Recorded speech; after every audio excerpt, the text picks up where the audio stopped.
बीच बड़ी खबर आपको राजधानी भोपाल से बता दें, दिल्ली सुप्रीम कोर्ट में बड़ा फैसला लिया गया है। मीनाक्षी नटराजन को सुप्रीम कोर्ट से बड़ा झटका लगा है। राज्यसभा चुनाव की ओर से जो याचिका मीनाक्षी नटराजन का जो नामांकन रद्द किया गया था, वो याचिका जो लगाई गई थी वो सुप्रीम कोर्ट की ओर से खारिज कर दी गई है।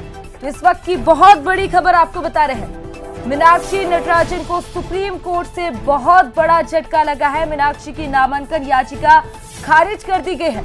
नामांकन रद्द मामले में सबसे बड़ी खबर यह है, इलेक्शन कमीशन के पास पहुंची, उसके बाद कांग्रेस को जब वहां से कोई जवाब नहीं मिला तो सुप्रीम कोर्ट का दरवाजा खटखटाया गया था, जिसमें सुप्रीम कोर्ट ने कहा कि इससे पहले कोई मामला बता दीजिए जिसमें सुप्रीम कोर्ट ने दखल दिया हो। इसके बाद अब सुप्रीम कोर्ट ने अपना अंतिम फैसला इस पूरे मामले में सुना दिया है। मीनाक्षी नटराजन की नामांकन याचिका को सुप्रीम कोर्ट की ओर से खारिज अब कर दिया है। तो नामांकन रद्द मामले में सबसे बड़ी खबर आपको बता रहे हैं।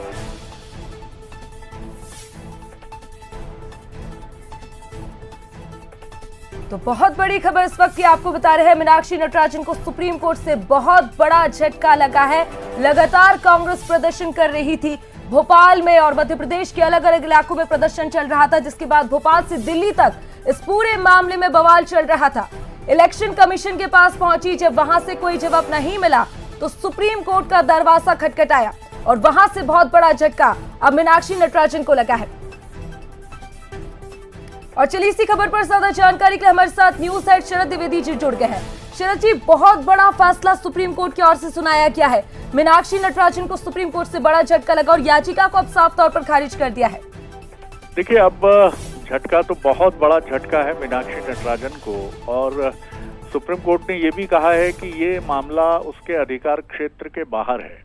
यानी उसने इसे, जितना हम समझ पा रहे हैं, कि उसने सुप्रीम कोर्ट ने इलेक्शन पिटीशन से जुड़ा मामला मानते हुए संबंधित राज्य यानी मध्य प्रदेश के हाईकोर्ट में जाने के लिए कहा है, और सुप्रीम कोर्ट ने कहा है कि ये विषय उसकी सुनवाई के दायरे में नहीं आता है और हाईकोर्ट जा सकती हैं मीनाक्षी नटराजन।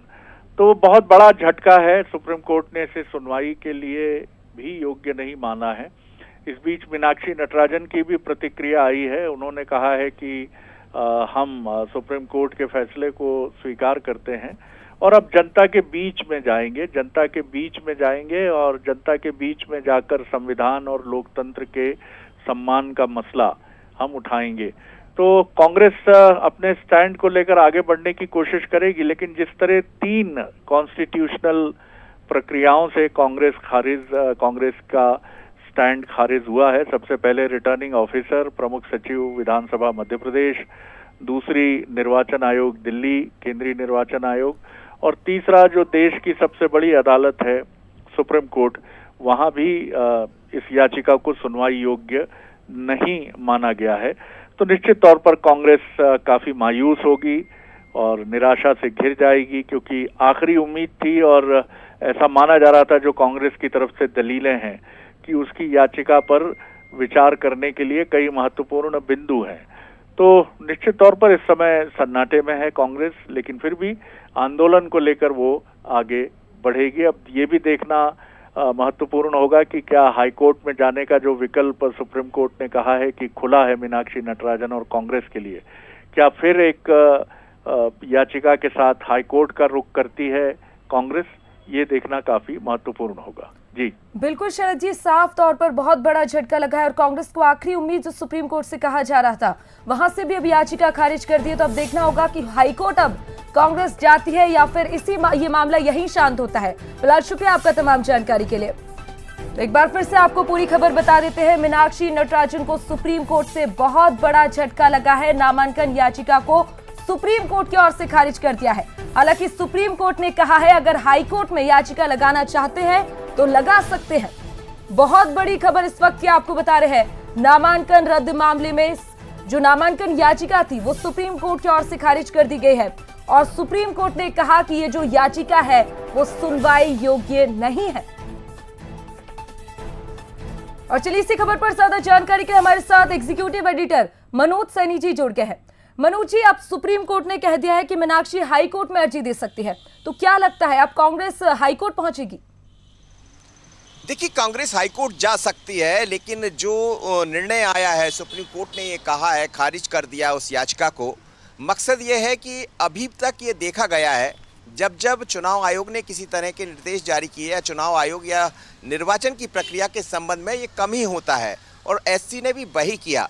हाई कोर्ट जा सकते हैं, चूंकि मसला मध्य प्रदेश का है तो हाई कोर्ट में वो याचिका लगा सकते हैं, हाई कोर्ट में उस पर बात आगे बढ़ सकती है। लेकिन कांग्रेस के हाथ से अब तमाम तरह की चीज़ें निकल गई। सुप्रीम कोर्ट से बड़ा उनको विश्वास था कि शायद कोई राहत मिलेगी, लेकिन राहत इसलिए नहीं मिल सकती थी कि जिस तरह आप देखिए देश के संविधान के साथ हुआ है, जो इलेक्शन कमीशन लौटेंगे आपके पास, लेकिन आपको मीनाक्षी नटराजन की क्या कुछ कह रही है वो सुनवा देते हैं। उन्होंने तो अपना एक निर्णय दिया, लेकिन इलेक्शन कमीशन के रिटर्निंग ऑफिसर्स कॉम्प्रोमाइज थे। ये मैंने पहले दिन भी कहा। इलेक्शन कमीशन ऑफ इंडिया के पास जब हमारे लोग गए तो उन्होंने 48 घंटे तक भी कोई जवाब नहीं दिया। माननीय उच्चतम न्यायालय ने कम से कम हमारी बात की सुनवाई की और उस पर अपना एक फैसला दिया। लेकिन चुनाव आयोग इस तरह से मिला हुआ है कि उन्होंने उसके लिए कोई अपनी तरफ से कोई जवाब तक नहीं दिया। और आज तो ये भी ताज्जुब की बात है कि हमारा जो मामला चल रहा है वो रिटर्निंग ऑफिसर्स और इलेक्शन कमीशन के खिलाफ था, लेकिन आज स्टेट ऑफ मध्य प्रदेश ने अपना भी वकील खड़ा किया। तो इससे आराम से समझ में आता है कि क्या साठगांठ चल रही है और क्या कहां पर हो रहा है। मीनाक्षी जी, आप थी वहाँ पे, खुद प्रेजेंट थी। हाँ, मैं ऑनलाइन थी। मैं ऑनलाइन प्रेजेंट पूरी दलील सुनी। हाँ, क्या आप सेटिस्फाइड हैं जो सरकार? देखिए, मैं तो पहले दिन से कह रही हूँ कि चुनाव आयोग कॉम्प्रोमाइज्ड है, चुनाव आयोग की साठगांठ है। और आज ये एक तरह से और भी प्रूव हुआ, जबकि स्टेट ऑफ मध्य प्रदेश का वकील वहाँ पे खड़े होते हैं, तो ये तो स्टेट ऑफ मध्य प्रदेश का मामला ही नहीं है ना। राज्यों के तो खिलाफ ये कोई राज्यों के खिलाफ हम लड़ाई नहीं लड़ रहे थे, हम तो चुनाव आयोग की बात कर रहे थे। हम अपने रिटर्निंग ऑफिसर्स के कॉम्प्रोमाइज होने की बात कर रहे थे और वो जनता के सामने एक्सपोज हुए हैं। मैम, आप ये मानती हैं कि कहीं ना कहीं इसके अंदर जो चीजें प्रोसीजर है उनको जब आप नहीं कर रहे, आलू भाई मुझे एक आपको मानती है मत दो यार।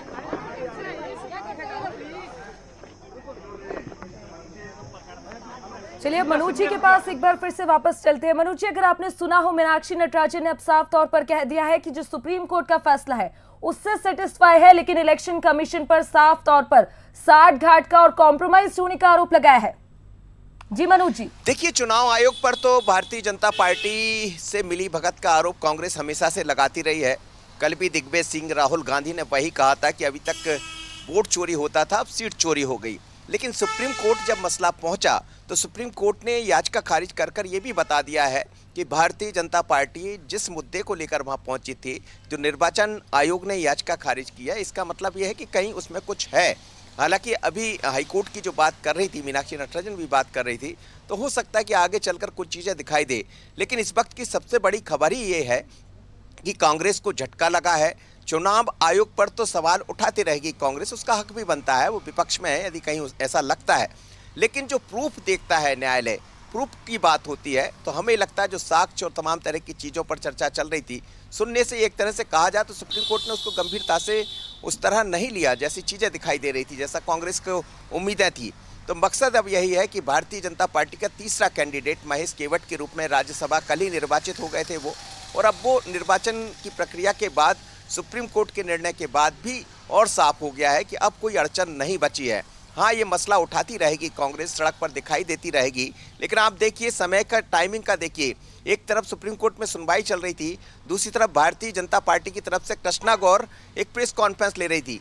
महिला, लड़की हूँ, लड़ सकती हूँ, ये नारा प्रियंका गांधी ने दिया था, लेकिन उसके ठीक उलट भारतीय जनता पार्टी ये बता रही थी किस तरह लड़ सकते हैं। मीनाक्षी नटराजन पर गंभीर आरोप लगाए गए हैं प्रेस कॉन्फ्रेंस में।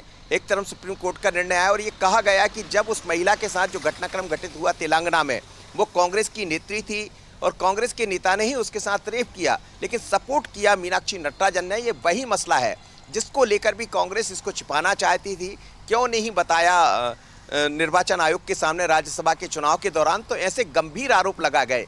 अब ये मसला भारतीय जनता पार्टी के पाले में आ गया है और बीजेपी को सुप्रीम कोर्ट के बाद फिर बोलने का मौका मिलेगा। लेकिन उससे पहले ही कृष्णा गौर ने प्रेस कॉन्फ्रेंस की, चूंकि मसला महिला से जुड़ा था, महिला कैंडिडेट मीनाक्षी नटराजन है और इसलिए कृष्णा गौर ने प्रेस कॉन्फ्रेंस के जरिए तमाम तरह की चीज़ों को अपनी तरफ से खुलासा किया। लेकिन कांग्रेस अभी भी सड़क पर है और सड़क से हटने की बात नहीं कर रही।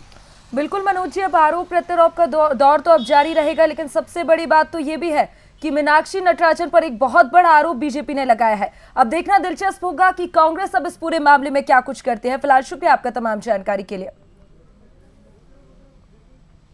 तो मीनाक्षी नटराजन को सुप्रीम कोर्ट से बहुत बड़ा झटका लगा है। एक बार फिर से आपको पूरा घटनाक्रम बताते हैं। मीनाक्षी की नामांकन याचिका को खारिज कर दिया गया है। तो नामांकन रद्द मामले में सबसे बड़ी खबर ये है, याचिका सुनवाई योग्य नहीं है। सुप्रीम कोर्ट की ओर से साफ तौर पर यह कह दिया है। तो मीनाक्षी अब हाई कोर्ट में भी अर्जी दे सकती है।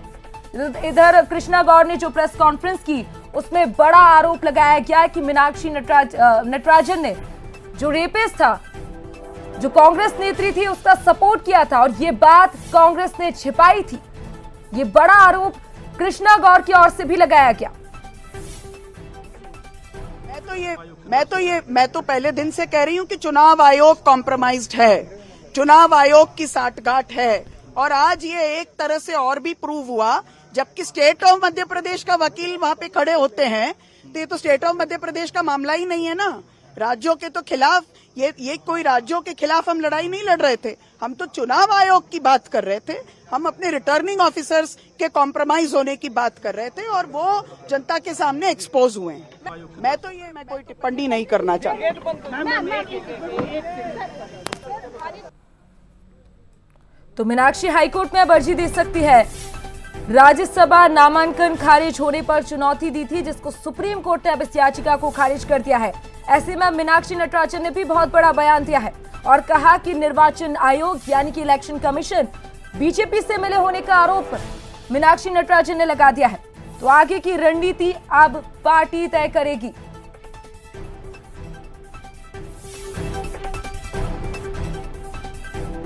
तो चलिए एक बार फिर से एग्जीक्यूटिव एडिटर मनोज सैनी जी के पास लौटेंगे। मनोज जी, अब कांग्रेस क्या करेगी? क्योंकि जो आखिरी उम्मीद थी, सुप्रीम कोर्ट की ओर से बड़ा झटका लग गया है। अब कांग्रेस की क्या रणनीति हो सकती है? देखिए, कांग्रेस इस पूरे मामले को जनता को बताने का प्रयास करेगी, लेकिन अब भारतीय जनता पार्टी ने भी मोर्चा खोल दिया है। क्या कांग्रेस उन बातों का जवाब देगी जो आज कृष्णा गौर ने गंभीर आरोप लगाए हैं कि महिला के लिए आप महिला की सपोर्ट में ना आकर उसको एक तरह से कहा जाए वो दर्द। इस फैसले में उनका कैंडिडेचर निरस्त किया गया था। आज उस फैसले के विरोध में जो उन्होंने यहां पर रिट पिटीशन दायर की थी, उस पर उनके लॉयर अभिषेक मनु सिंघवी जी ने आर्गुमेंट किए, पर ऑनरेबल कोर्ट ने उनकी पिटीशन ये कहकर डिसमिस कर दी कि MLA period and also Parliament and also in Rajya Sabha. So really I am thankful to the people of Karnataka and also the people of my party and all of you, because you all cooperated with me so that I can survive the longest serving a public representative. Thank you. Sir, Supreme Court ने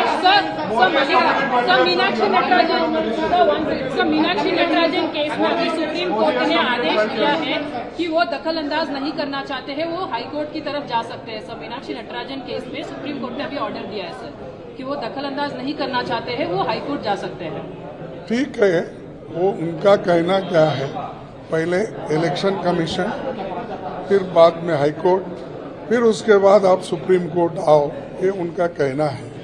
लेकिन ये ऐसा special case है कि आप जितना time दिए उतना ही ये केस को लंबित किया जाएगा। इसीलिए हम ये चाहते थे कि सुप्रीम कोर्ट इसको रिलीफ दे।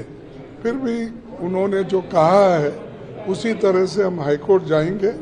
और ये तो उनका रिजेक्शन ये इलीगल है, ये मॉरल है, एंटी डेमोक्रेटिक है और जो सरकार ने कराया है ये मोदी जी के इशारे के बिना नहीं होता, ऐसी बड़ी चीजें।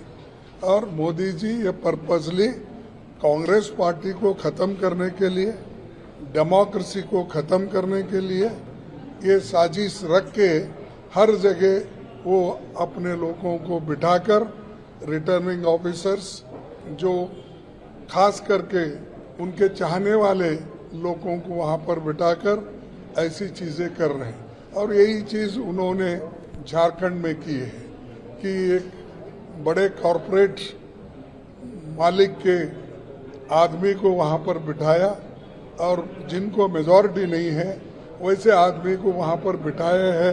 तो इसका मतलब क्या है कि वोट या तो परचेस करना या डिवाइड करना या कॉरपोरेट ऑफिस का एजेंट वहाँ पर इलेक्ट होके आना। तो इसीलिए हम ये चाहते हैं कि डेमोक्रेसी में ये होम मिनिस्टर हो, प्राइम मिनिस्टर हो, उनके लोगों का दखलंदाज नहीं होना चाहिए। मैं ये नहीं कह रहा कि प्राइम मिनिस्टर खुद ही करे, लेकिन उन्होंने ऐसे लोगों को बिठाया है, आरएसएस के एजेंटों को हर जगह, या जो उनकी सरकार कहाँ पर है वहाँ पर वो लोग ऐसे लोगों को बिठाए, कानून नहीं देख रहे, रूल्स नहीं देख रहे, रेगुलेशन नहीं देख रहे हैं और वो मनमाने जिसको भी रिजेक्ट करते हैं। और यही हमारे इसमें नो जैसे नतानी ठहरे ना कॉन्स्टिट्यूंसी, तो हमारे झारखंड में भी यही ऑब्जेक्शन था। 2 पेज तो खाली थे, उसका वो डायरेक्टर थे वो मेंशन नहीं किए, उनके बच्चों dismissed on the grounds of maintainability. Thank you. एक सेकंड तो मध्य प्रदेश में राज्यसभा चुनाव से पहले कांग्रेस को ये बहुत बड़ा राजनीतिक झटका लगा है। पार्टी उम्मीदवार मीनाक्षी नटराजन का नामांकन सुप्रीम कोर्ट की ओर से जो याचिका दायर की गई थी सुप्रीम कोर्ट में, वो खारिज कर दी गई है और इसके साथ ही राज्य के तीसरी राज्यसभा सीट पर मुकाबला अब समाप्त हो गया है। इम्पार्शियली एक्ट नहीं कर रहा, इससे साबित होता है। लेकिन हम कुछ कहे तो देखिए, कांग्रेस वाले हमेशा टीका टिप्पणी करते हैं। ये दोनों उदाहरण उनके सामने है। एक तरफ आप मध्य प्रदेश में एक निर्णय लेते हो, दूसरे तरफ झारखंड में एक निर्णय लेते हो। तो इसीलिए हम ये चाहते हैं कि रूल्स के मुताबिक आप चलिए, कॉन्स्टिट्यूशन को भी आप धक्का मत दीजिए। ये कॉन्स्टिट्यूशन वायलेट कर रहे हैं इलेक्शन। और 329 का बार होने की वजह से उनकी जो रिट पिटीशन थी वो आज डिसमिस कर दी। उसमें एक बार ये भी आर्ग्यूमेंट आया कि जो ना वहां पर जो ऑफेंस था उसमें चार्ज नहीं लगा था तो उसको डिक्लेयर करना चाहिए था, बट मुकुल रोहतगी साहब ने उसको बहुत क्लियर किया कि आफ्टर 2018 अगर आपके खिलाफ कोई भी आपराधिक मुकदमा है और वो आपकी नॉलेज में है तो उसको पूरी तरीके से आपको नॉमिनेशन में दिखाना चाहिए। ऑनरेबल कोर्ट ने यह भी माना कि स्टैट्यूटरी राइट होता है, स्टैट्यूटरी राइट के इन्फ्रिंज में आप जो है आर्टिकल 32 में रिट में नहीं आ सकते, उसमें सिर्फ आप फंडामेंटल राइट अगर कोई इन्फ्रिंज होता है तो ही आ सकते हैं। इसीलिए क्योंकि मेंटेनेबिलिटी वाली बात थी तो आर्टिकल 32 में उनकी रिट पिटीशन डिसमिस कर दी गई। तो सुप्रीम कोर्ट ने कांग्रेस नेता मीनाक्षी नटराजन की याचिका खारिज कर दी है। सुप्रीम कोर्ट ने मामले की सुनवाई में कहा कि अदालत चुनाव प्रक्रिया में दखल नहीं दे सकती है। बहुत बड़ी खबर यह है, सुनवाई के दौरान अदालत ने साफ किया है कि एक बार चुनाव प्रक्रिया शुरू हो जाने के बाद न्यायिक हस्तक्षेप की सीमाएं तय हैं। ऐसे में कांग्रेस को यह बहुत बड़ा झटका लगा है।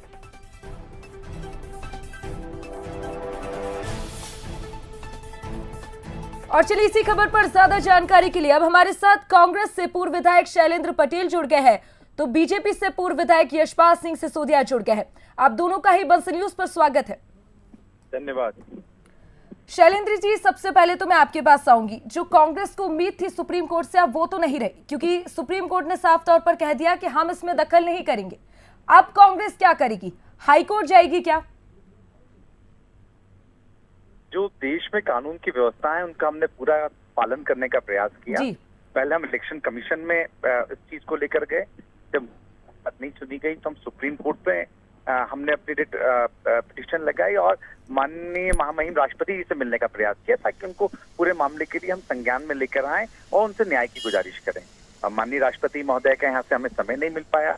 सुप्रीम कोर्ट ने कहा कि चुनावी प्रक्रिया में हम दखल नहीं देंगे, तो अब जो लीगल एस्पेक्ट हमारे पास बाकी है वो हम एक तरीके से उनको पालन करेंगे और उसके लिए हम न्याय का दरवाजा खटखटाएंगे। उसके अलावा क्योंकि न्याय के ऊपर भी प्रश्न चिन्ह लग रहा है, जिस तरीके से इलेक्शन कमीशन ने काम किया है वो भी एक प्रश्न चिन्ह है, तो हम जनता के बीच में भी ये बात लेकर जाएंगे। और जो अन्याय और अत्याचार किया जा रहा है, एक तरीके से लोकतंत्र को खत्म करने का प्रयास किया जा रहा है, क्योंकि आप क्लियरली आप जब देखेंगे उस चीज को कि उस फॉर्म में कहीं से कहीं तक मेंशन नहीं था। दो चीजें जो पूछी जाती थी उनको मीनाक्षी नटराजन जी ने स्पष्टता उसका जवाब दिया कि मेरे ऊपर कोई भी। एक सवाल आपके लिए कर रहा हूं, शायद सुप्रीम कोर्ट का निर्णय आपको नहीं पता होगा। अभी हाल ही में भारतीय जनता पार्टी के वकील जो थे वो बात बता रहे थे, सुप्रीम कोर्ट ने इस बात का जिक्र किया है सुनवाई के दौरान। अभिषेक मनु सिंघवी ने अपनी बातों को रखा, लेकिन सुप्रीम कोर्ट ने यह जिक्र किया है कि यदि वहां पर कोई ऑफेंस था तो इसकी जानकारी देना चाहिए था, जैसा वकील बता रहे थे। इसका मतलब यह कि आप जो कह रहे थे उस बात को तो कहीं ना कहीं सुप्रीम कोर्ट ने खारिज कर दिया और ये भी कहा कि इस बात को मानना चाहिए था, उसमें जिक्र करना चाहिए था।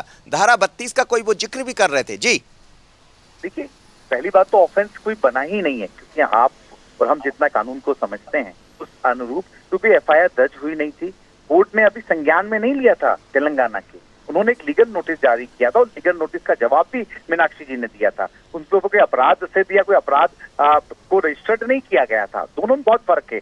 कोई रजिस्ट्रेशन आपके एफआईआर हो जाती है के अंतर्गत आपके ऊपर ये कहा जाता है कि ठीक है, अब कोर्ट ने संज्ञान ले लिया, अब कोर्ट उसका निर्णय करेगा। अभी वो स्थिति नहीं थी। अभी तो कोर्ट ने संज्ञान लेने के पहले वाली प्रोसेस में वो सारा का सारा मामला था और उसके आधार पर ही सारी की सारी बातें कही जा रही हैं, क्योंकि अब उसमें कोई बहुत बड़ा अपराध तो था नहीं जिसको बताने के लिए आप जब डिटेल में जाएंगे कि जो सुप्रीम कोर्ट ने तो संज्ञान में ले लिया इस बात को।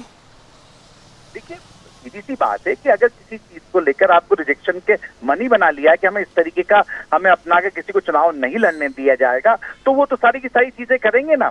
तो उस चीजों के लिए उन्होंने किया। इलेक्शन कमीशन से लेकर रिटर्निंग ऑफिसर से लेकर अब कोर्ट की बात है कि माननीय सुप्रीम कोर्ट की बात है, तो अब वहाँ पे भी कहीं ना कहीं शक सुबह होता है कि कोर्ट भी किस तरीके के निर्णय ले रहे हैं। आप सुप्रीम कोर्ट पर आरोप लगा रहे हैं, सुप्रीम तो करते हैं और उसी के लिए हमने लगातार दरवाजे खटखटाए। चलिए यशपाल जी से पूछ लीजिए कि सुप्रीम कोर्ट पर भी न्यायपालिका ने जो खारिज की उस पर भी विश्वास नहीं है कांग्रेस को। जी यशपाल मनोज जी मनोज जी जी जी रस्सी जल गई पर बल नहीं गया, चिड़िया चुग गई खेत, अब पछताने से क्या होता है। और देखिए, जब सुप्रीम कोर्ट ने भी इस बात को स्वीकार कर लिया है, इस बात का जजमेंट में कहीं ना कहीं उल्लेख दिया कि याचिका स्वीकार योग्य नहीं है।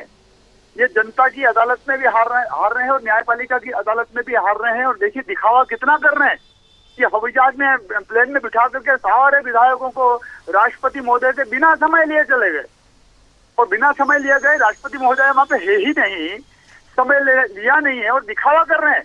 और मुझको तो लगता है कि कहीं ना कहीं राहुल गांधी जी के अगेंस्ट जितने भी लोग खड़े हुए हैं, कांग्रेस के दल के एक वरिष्ठ अधिवक्ता को भी मालूम थी कि ये मामला जमेगा नहीं, इसलिए बहुत ज्यादा गंभीरता से भी उन्होंने अपीयर नहीं हुए हैं। आप देखिए कि कितनी विडंबना है।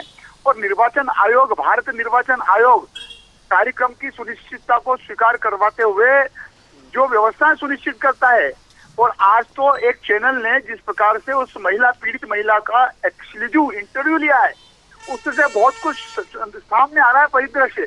और फॉर्म 26 में स्वयं सुप्रीम कोर्ट ने कहा, और आप स्वयं कह रहे हैं कि उसको दर्ज तो करो, एक 2 लाइन अगर लिख देते, हाँ समन जारी हुआ है, एक प्रकरण न्यायालय में विचाराधीन है, कहानी खत्म हो जाता। अब ये कोई पहली बार नहीं हुआ है मनोज जी। देखिए, राजकुमार पटेल जी वाला मामला हो, मीरा यादव वाला मामला हो, मेंबर ऑफ पार्लियामेंट के चुनाव में, लोकसभा के चुनाव में इंदौर का मामला हो, ये तब भी गलतियां करते हैं और नॉमिनेशन फाइल रद्द होता है। इनको मुझे लगता है कि आपका यशपाल जी ये आरोप है कि महिला की बात को लेकर जो इंटरव्यू सामने आया, अभी कृष्णा गौर भी ये कह रही थी कि महिला को बचाने का, महिला का जो आरोपी था, जो शोषण उनके साथ हुआ है तेलंगाना में, उसको मीनाक्षी ने सपोर्ट किया। तो आपका कहने का आशय यह है कि मीनाक्षी उधर सपोर्ट भी कर रही थी और ऐसे गंभीर मामला था इसलिए छिपाया। देखिए, एक महिला की मदद करने की बजाय कांग्रेस में जो दबाव की राजनीति होती है उसका उन्होंने सपोर्ट किया। और जब सपोर्ट किया तो मजबूरी में उस विक्टिम पीड़ित महिला ने, मीनाक्षी नटराजन चूंकि प्रभारी थी और वो गुहार करते करते थक गई थी और इसीलिए उन्होंने उनको भी अपराधी क्रमांक 4 की श्रेणी में ला करके दे दिया। जितने भी अपराधी होंगे तो उस सीरियल में चौथे नंबर की अपराधी मीनाक्षी नटराजन है।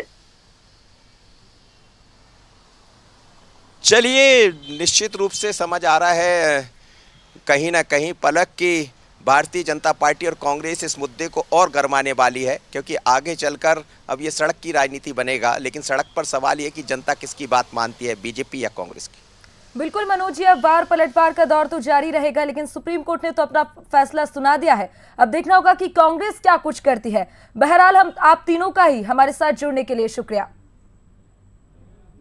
तो देखिए, एक बार फिर से आपको बता देते हैं कि जो मीनाक्षी नटराजन वाला नामांकन याचिका जो दायर की थी, उसमें सुप्रीम कोर्ट ने अब सुप्रीम फैसला सुनाती हुई याचिका को पूरी तरह से खारिज कर दिया है। और इसी के साथ फिलहाल इस बुलेटिन में इतना ही। बाकी की तमाम बड़ी खबरों के लिए देखते रहिए मंसिल न्यूज़।